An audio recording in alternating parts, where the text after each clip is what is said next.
Welcome back to the Be Better podcast, where we dive deep into what it really takes to upgrade your life. I am your host, Harris Knorr. As a health and performance coach, the guy behind Primal Energies, and someone who's passionately contributing to changing the lives of others, including my own as a husband and a father, I know the power of change. I know that we can all do better, and I know that we all want to do better. And in this podcast, I want to help give you the action items that can help make the biggest difference in the least amount of effort possible. I want to bring on guests that can go through their area of expertise to help you unravel the mystery of life and ultimately take more action, because in this wonderful age that we have, we are not in a shortage of information. That is for fucking sure. You can chat GPT just about anything and have an answer. So it's less about knowing what to do, more about actually doing it. And so I want to help you guys actually take fucking action on creating the identity, creating the life that you so dream of. And that's how I plan to run this podcast, to give you those action items. This is the Be Better podcast. So welcome back, guys. Harrison here. And in this podcast, I want to share a bit of a story about creating confidence in uncertainty. So a bit of a backstory. I never used to resonate with the term confident, right? I never used to consider myself confident, outgoing, charismatic. I would shy away from talking to anyone if I had to. I would feel so embarrassed, so insecure if I had to talk to someone, like even to the point of like having to fucking order takeout over the phone. I would avoid that. I'd get someone else to do it. And in my own, I guess, journey of self-discovery, I eventually realized why this was, right? Most of us are the way we are because of a certain experience in life. And it's not really until you unpack that you kind of figure out where this misassumption or misalignment can come from. And so for me, I know exactly where my lack of confidence came from. And it wasn't really an embarrassing story, right? And so I'll share it with you now, because I don't really care about sharing this. And I hope this helps somebody else to become confident. That's the reason that I want to share this, because I want you guys to be as confident as you so choose, to be able to go after your dreams, to be able to put yourself out there, to be able to do what it takes and make the changes necessary to live your life by design, not by default. And so for me, this was when I was in year 6. And so I remember being in year 6, and there was myself, one of the popular girls and one of the popular guys standing outside this classroom. We were knocking on this teacher's door because we were sent to run an errand from our class to tell this guy something. And they were standing there and they were talking about this other girl in our year. And they were saying that she was getting paid to take the trash out on the Thursday night, would take the bins out for the elderly neighbors, right? For these old people. And she was doing that for quite a few people just to make some money. And I made the offhanded comment, oh, that's pretty sad. Pretty sad that for the old people that they couldn't even take their own bins out. That was, in my mind, the frame that I was saying that concept. I'd feel pretty bad if I couldn't even take my own bin out. That's not a great quality of life. But they clearly didn't take it that way. They thought that I was saying, well, that's pretty sad that you have to take other people's trash out to make money and whatever else. And then so they proceeded to mock me and to laugh at me and to belittle me, and ganged up 2-on-1. And I wasn't the most confident person then either. And so that really affected me. And the reason, and I don't say this as a story that crushed my confidence, because from this event, I painted this guy as being the biggest asshole that you could ever imagine. And I considered him beyond confident, but arrogant. And so in my subconscious, in my mind, to make sure that I was never labeled, branded, seen as anyone even remotely close to this guy who I loathed so much, my mind went the other way. We can't be seen as arrogant if we are shy, if we are introverted, if we are submissive, if we just go with the flow, if we don't cause a ripple. Because I had lumped in together and combined arrogance and confidence, and not been able to distinguish the difference, had lumped them in together. As I have matured, as I have grown, as I have experienced life, I now know there is a significant difference between being confident and being arrogant. But my little young brain didn't quite know that at the time, and I carried that with me for a hell of a long time, probably for 20 years, just under 20 years. And the reason that I wanted to share this with you is because there is something, if you're not as confident as you could be, there's a high chance that there is a label or there is an association that you have made subconsciously that is limiting you from being that thing.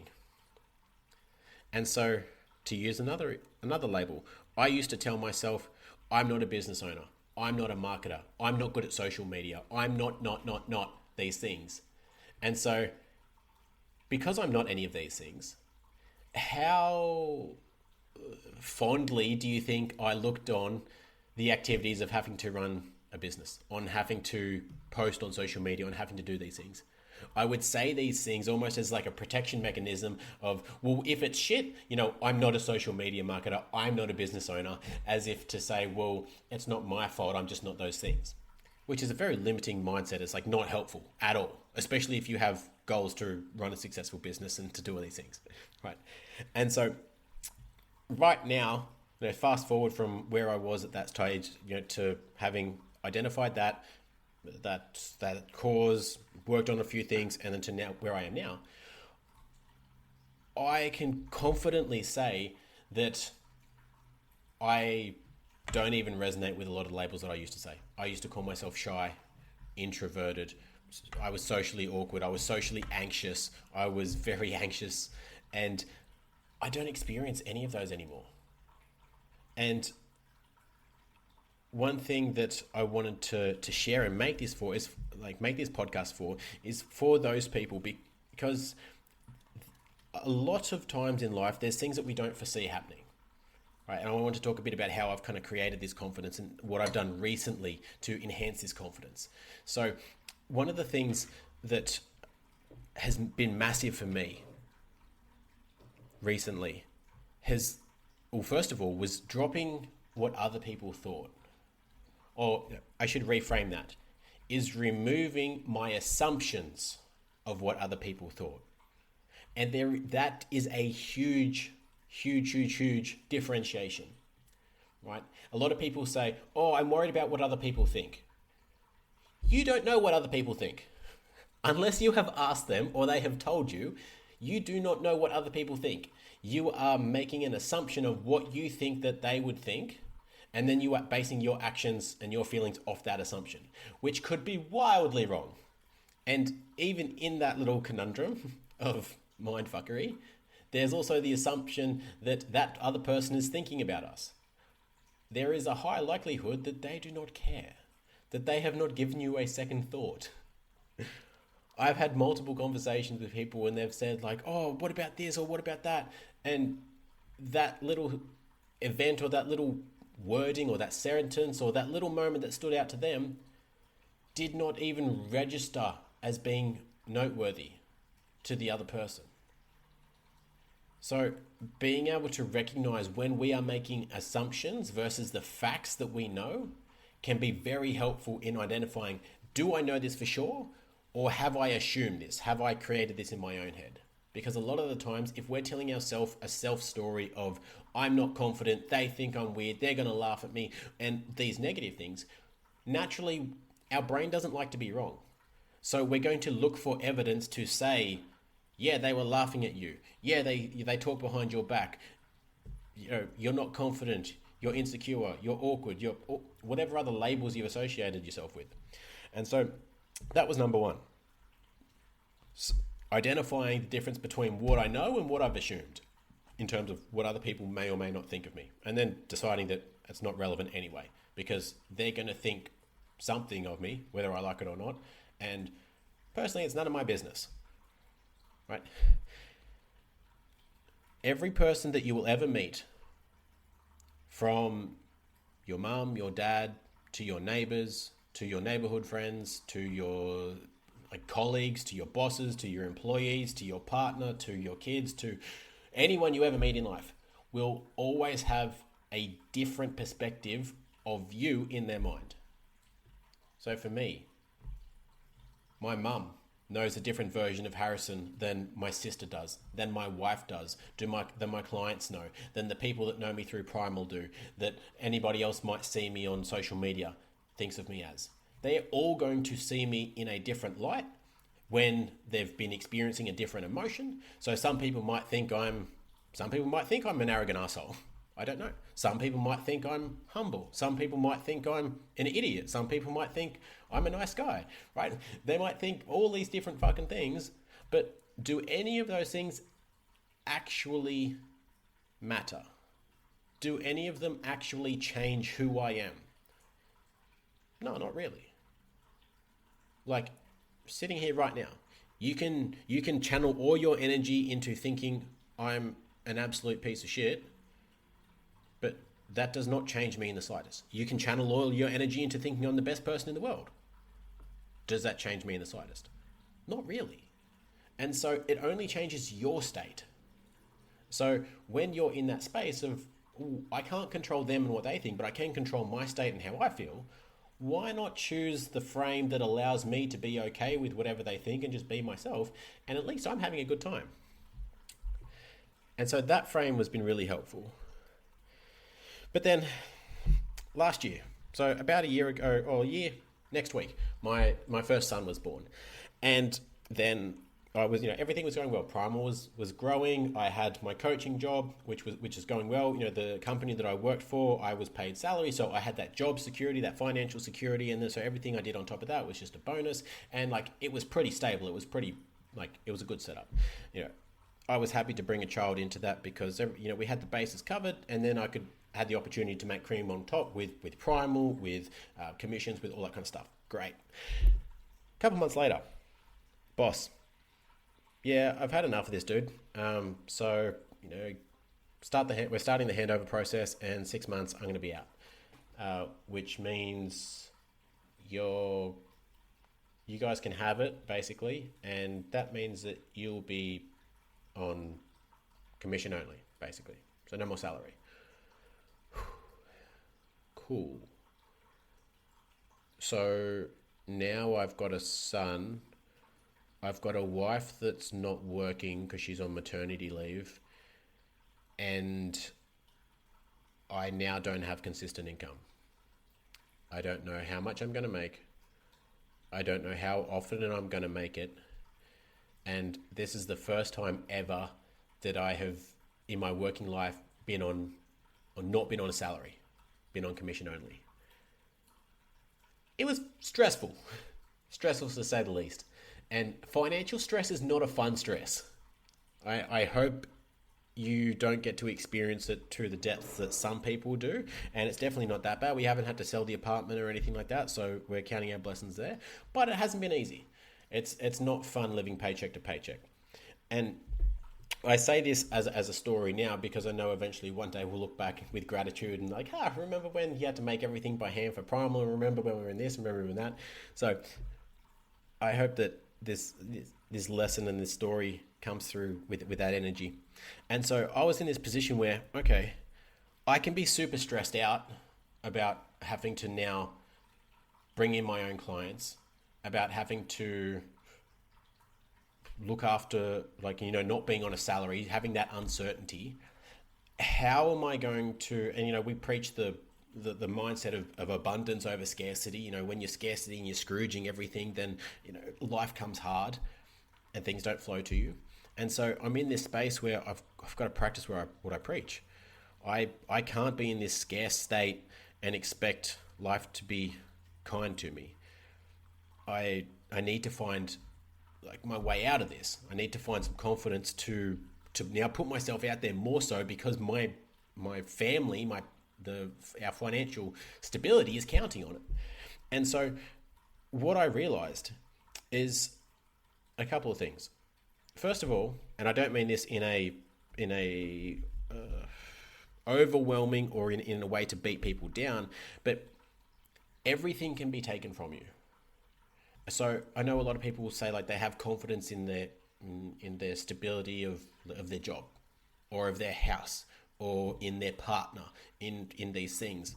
And I don't like, just to go morbid for a second, you can lose your house in a severe weather storm. Your wife or your partner can cheat on you and can leave you and take half your shit. Your kids can disown you, or they're only human so they could die. And you could lose your job. Or if you own a business, someone can sue you and it could go bankrupt. Right? Those are not out, sure, they're unfortunate, but all those things are not out of the realm of possibility. And a lot of those things can happen without your wrongdoing. Weather, can't really control that. Partner cheating on you, okay, if your relationship is kind of rocky, then, take half the fault there, but, you can't control someone else. They're going to do what they're going to do. Someone suing you might have made a small mistake, but you can't, again, control other people. And so if your confidence, if your value as a human is weighted by those things, then that puts you in a very vulnerable state. And so I'm a big fan of Alex Hormozi, and I love his story, and I quote him a lot. He talks about his story where he's lost it all twice and managed to rebuild it bigger and better every single time. And the thing he talks about, and this is where he invests all of his money and his confidence and his drive, is his skill set and his knowledge. Because you can take everything from a man, from a woman. You can take their partner, you can take their job, you can take their business, you can take their money, you can take their family, you can take everything. But you can never take their skill set, their experience, and their knowledge. Unless you kill the person, unless you kill me, you are not able to take those things from me. So you can wipe my name clean, you can do all those things. But if you've got the skill set and the knowledge and the experience of making money, of building a business, of building a personal brand, of building these things, then you become very hard to destroy. You become very hard to shut down. And you also become very valuable as an individual because you can create those opportunities for yourself and you can build them back up. And so that's where I've managed to find confidence in this time of uncertainty, is how do I make sure that no matter what happens in the future, if this current business arrangement with the coaching falls apart, one of the other coaches is like, you know what, fuck you guys, I've had enough, and takes all the money, or we split up or anything like that.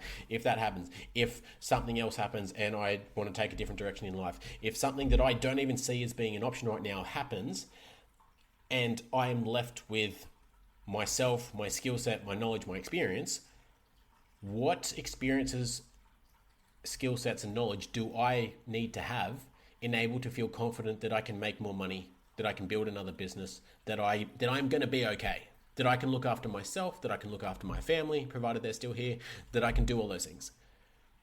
And for me, that has come back to some of the core overarching skill sets and knowledge of business.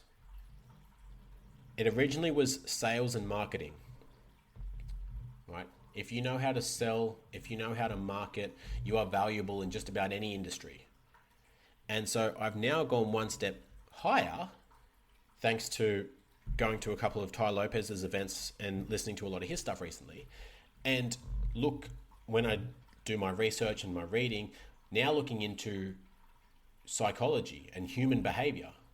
Because when you can understand how humans behave and how humans think and operate and how they make decisions, then you can persuade people with marketing, with images, with copy, with words, with sales.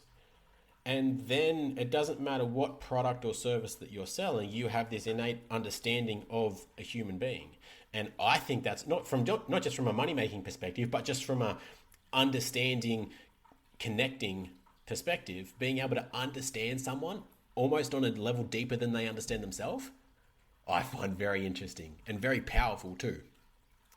And so the reason that I wanted to share some of these lessons and where I'm at now is so that if you're in a space right now where you're uncertain, if you're in a space where you don't feel confident, if you're in a space where you're trying to find that certainty or that confidence, or you recognize that as a stepping stone as part of your journey to where you want to be or who you want to be, then I hope some of these lessons I hope they serve you. And ultimately,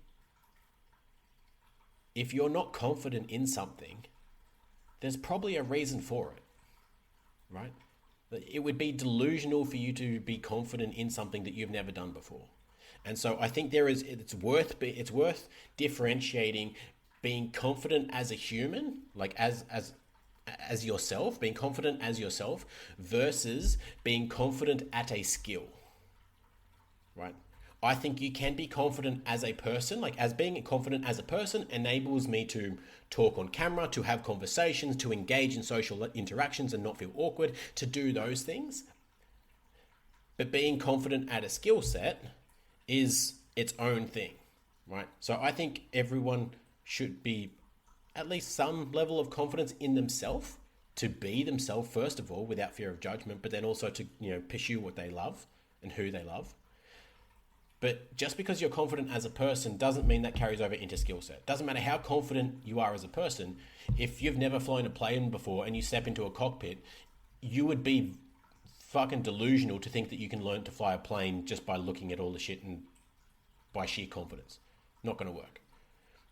So I think being confident as a person to learn new things, to challenge yourself, to grow, to put you in environments where you can level up and grow, because that takes confidence in itself.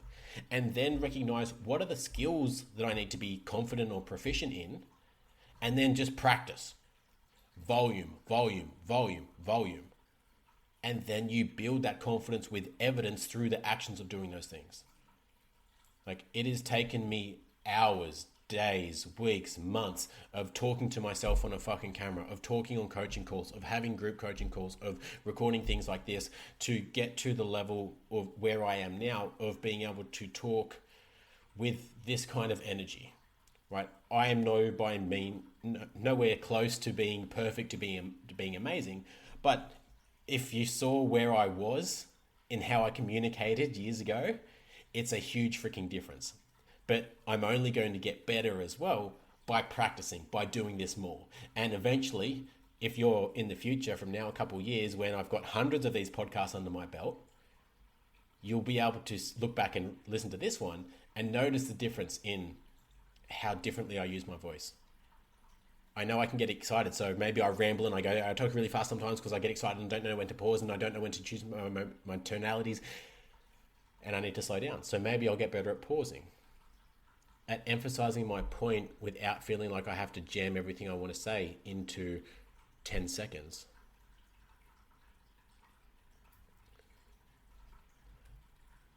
So that's all I want to say for this episode. I hope that's been helpful for you. And if it has, please drop me a note. Please leave it, you don't have to leave a review, but please send me a message where you're at in your journey, like how confident you are, if that's something that you're working on, if any of these stories even resonated with you, what you think of them. And if you do use any of these things that I've kind of mentioned, let me know how you go. I'd love to hear, in what realm you want to be more confident, how it helps you, and then what you're able to do with that confidence. If it's just to go and talk to someone, talk to a new group of people, give a public presentation, maybe even start posting content on social media, whatever that might be. So that wraps up another epic podcast episode of Be Better. Now, I hope you just don't listen to this podcast purely for that mental masturbation. As much as I'm flattered you enjoy my voice that much, I would much prefer you to actually take action on what you've heard today. And you can start by either reaching out to me or rating this podcast, dropping a comment, letting me know that you are taking action. Because I love action takers, because they're the ones that are going to change themselves and ultimately change the world. So it would actually mean the world to me if you could reach out, drop a rating, leave a comment, and if it sparks something in you, if this has triggered something in you that's resonated, that makes you want to be more confident, find that certainty, or just be better, I urge you to lean into it. Take action, even if it's something small, even if it's just saying more than hi to someone you see on the street, even if it's just maybe posting a selfie or posting something that would normally be outside your comfort zone, just to start practice reaching out, getting outside that comfort zone and building that confidence up. Start the reps of whatever it is you need to do to have that skill, to have that knowledge, to have that experience and that power, to have that confidence in becoming the person you want to be that can create the life that you want to create. Now you've got the knowledge, go get the experience, go take action. Remember, don't be sorry, be better. See you in the next episode.